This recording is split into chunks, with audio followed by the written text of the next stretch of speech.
वाराणसी के कैंट थाना क्षेत्र स्थित पंडित दीनदयाल उपाध्याय अस्पताल में एक महिला मरीज की मौत के बाद अस्पताल परिसर में जमकर हंगामा देखने को मिला। परिजनों का आरोप है कि सुबह करीब 4 बजे मरीज की हालत अचानक बिगड़ गई थी। उन्होंने तुरंत डॉक्टरों को बुलाने की कोशिश की, लेकिन आरोप है कि डॉक्टर समय पर नहीं पहुंचे। परिजनों का कहना है कि अगर समय पर इलाज मिल जाता तो शायद महिला की जान बच सकती थी। इतना ही नहीं, परिवार वालों ने डॉक्टर और नर्सिंग स्टाफ पर गंभीर लापरवाही का आरोप लगाते हुए कहा कि मरीज की हालत बिगड़ने के बाद भी नर्स द्वारा वरिष्ठ डॉक्टर को सूचना नहीं दी गई। घटना की सूचना मिलते ही अस्पताल के सीएमएस और पुलिस मौके पर पहुंचे और हालात को शांत कराया। वहीं अस्पताल प्रबंधन की ओर से मामले की जांच के लिए 5 सदस्यीय टीम गठित की गई है। प्रशासन का कहना है कि जांच में जो भी दोषी पाया जाएगा उसे बख्शा नहीं जाएगा।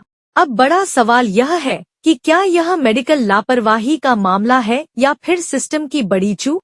हम इस खबर पर लगातार नजर बनाए हुए हैं।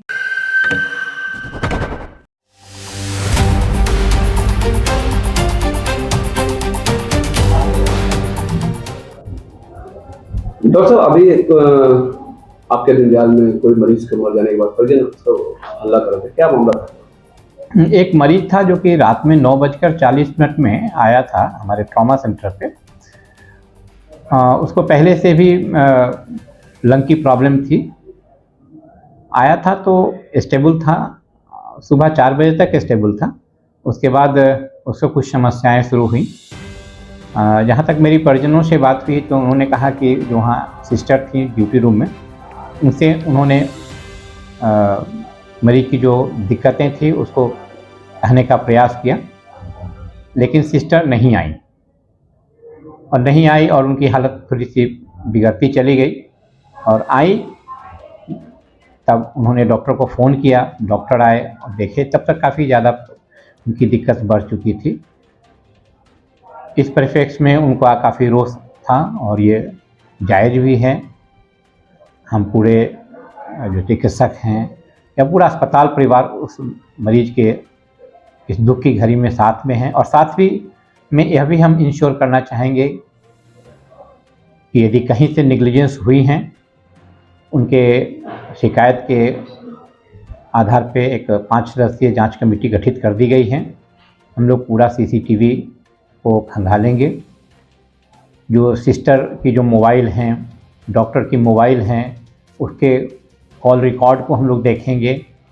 आखिर किन परिस्थितियों में इस तरह की स्थिति उत्पन्न हुई और जो भी उसमें दोषी पाए जाएंगे उनको बख्शा नहीं दिया जाएगा और कार्रवाई के लिए हायर अथॉरिटी जो सक्षम अधिकारी हैं उसको लिखा जाएगा। डॉक्टर्स कौन हैंडल कर रहा था इस मरीज को? किस डॉक्टर की देखरेख में थोड़ा इलाज चल रहा था? क्योंकि 9:40 में आए थे रात में, तो जो वहाँ ईएमओ थे उन्होंने भर्ती किया था और डॉक्टर एमएन पाठक हैं, वो उनको देख रहे थे।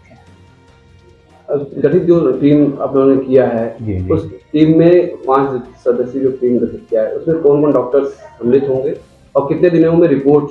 उसमें एक फिजिशियन है, एक सर्जन है, एक एनेस्थेटिस्ट हैं, एक जो है सामान्य की मेट्रॉन हैं, वो हैं। तो इस समिति में कोई परिजन का कोई भी मेंबर या ऐसा कोई नहीं रहेगा? नहीं, इस जांच कमेटी में परिजन के मेंबर को नहीं हम लोगों ने रखा है।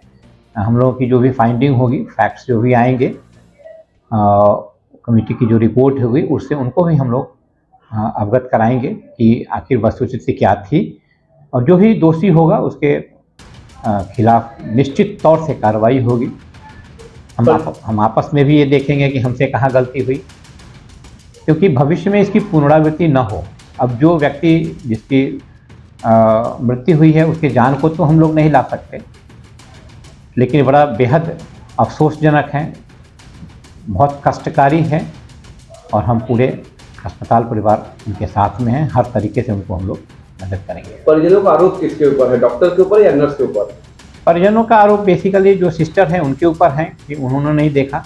उनका कहना है कि यदि समय से देख ली होती और डॉक्टर को यदि बुला ली होती तो हो सकता था कि उनकी जान बच जाती।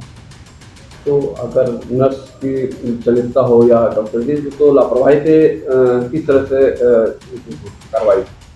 ये तो जांच कमेटी की फाइंडिंग जो भी आएगी वो उसमें इंक्लूड होगा। हमारा जो सीसीटीवी फुटेज कैमरा है, उनके जो मोबाइल्स हैं, जो हमारे पास एविडेंसेस अवेलेबल हैं, उसके आधार पे कंक्लूजन निकलेगा कि कौन दोषी है, और जो भी दोषी होगा उसके लिए जो भी कार्रवाई होगी वो उसके लिए जो सक्षम अधिकारी हैं उनको प्रेषित कर दिया जाएगा।